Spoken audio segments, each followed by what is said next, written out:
آج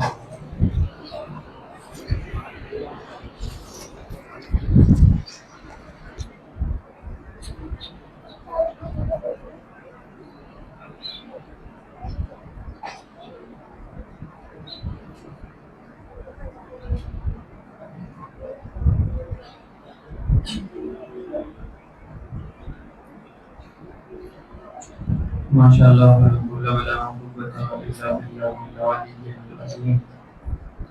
اعوذ باللہ من الشیطان الرجیم بسم اللہ الرحمن الرحیم الحمد للہ الملک الحق المبین ابتعثہ بالنور المضیء والقرآن الجلی والمنہاج البادی والکتاب الہادی نصرتہ خیر اسرہ شجرتہ خیر شجرہ أغصانها معتدلة وثمارها متهدلة مولده بمكة هجرته بالطيبة ألا بها ذكره وامتد منها صوته أرسله بحجة كافية وموعظة شافية ودعوة متلافية أظهر به الشرائع المجهولة وقمع به بدع المدخولة وبين به الأحكام المفصولة ثم الصلاة والسلام والتحية والإكرام على أشرف الأنبياء والمرسلين وخاتم النبيين سيدنا وسيد الأولين والآخرين أبي القاسم محمد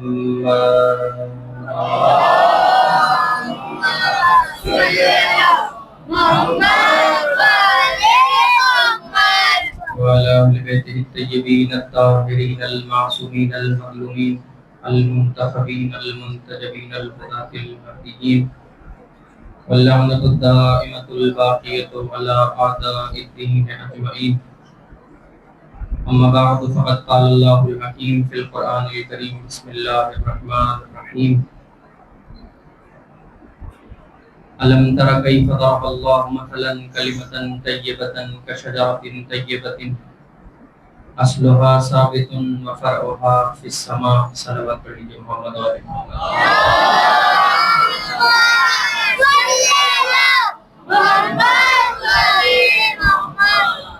حاضرین گرامی منزلت اور سامعین ایمان و بصیرت، ارباب ولا و عزا اور صاحبان فہم و ذکا، ہمارا اس نشرے کا عنوان گفتگو شجر طیبہ اور خاندان رسالت، اور اس خاندان کی شناخت ضروری اس لیے ہے کہ اللہ نے اس خاندان میں امامت کو رکھا ہے. امامت وہ اہم فریضہ ہے، امامت کی معرفت اور شناخت کی جس پہ امت متفق ہے کہ اگر امام کو نہ پہچانا پاتے رسول اللہ تو اس شخص کی موت جاہلیت کی موت ہوگی. اس لیے ہر شخص کے لیے ضروری ہے کہ وہ امام کو پہچانے، امام کی معرفت حاصل کرے اور امام کے راستے پہ چلے. سب سے پہلے امامت کی اہمیت کا اندازہ ہوگا، تبھی اس خاندان کی عظمت اور فضیلت سمجھ میں آئے گی کہ جس خاندان میں اللہ نے امامت کو رکھا ہے. آپ حضرات اور کائنات میں جہاں جہاں اہل بیت اطہار کے چاہنے والے ہیں، وہ جب ماہ محرم آتا ہے تو اپنے سارے کام چھوڑ کے اس عبادت میں مصروف ہو جاتے ہیں. یہ فرش ادا، یہ ماتم، یہ مجلس، یہ جلوس، یہ سب کچھ عبادت ہے. اور عبادت ہی نہیں ہے بلکہ یہ محبت ہے. عبادت اور محبت میں بڑا باریک سا فرق یہ ہے کہ عبادت نامہ اعمال میں جاتی ہے، محبت فاطمہ کے رومال میں جاتی ہے. یہ عشق اعضا جناب سیدہ کے رومال میں جانے والے ہیں، اور یہ محبت اور عبادت تو ہے ہی، یہ اجر رسالت کی ادائیگی بھی ہے. پیغمبر نے جو قرآن میں آیت ہے کیا فرمایا کہ میں تم سے کوئی اجرت نہیں چاہتا اپنی رسالت کی. اجرت کیا ہے؟ میرے اہل بیت سے قربہ سے کیا کرو؟ مودت کرو، محبت کرو.